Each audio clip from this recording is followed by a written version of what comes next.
There are a lot of companies in a similar position to Unitree, being strategically important in those key sectors for Chinese tech development. Embodied AI, semiconductors, aerospace, and many more of these were given quite a lot of prominence in the latest 5-year plan. But the problem for a lot of young companies in these sectors is that they reinvest almost everything that they make into R&D, which makes it very difficult for them to list on the stock markets because there are profit and revenue rules governing listing.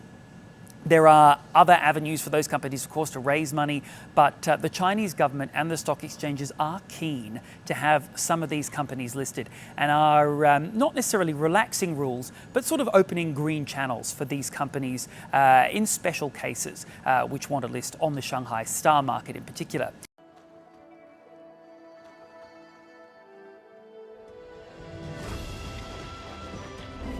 Aside from Unitree, you mentioned one of the most prominent ones lately has been CXMT, China's flagship memory chip company. This one really is viewed as being, I guess, China's answer to Samsung or Micron, which those two companies really dominate this sector globally. CXMT is planning a 29.5 billion renminbi IPO.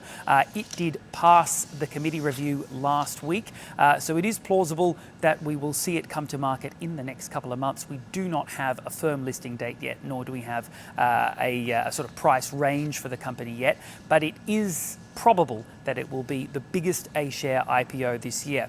Another one that's in the middle of the application process is the rocket company Landspace.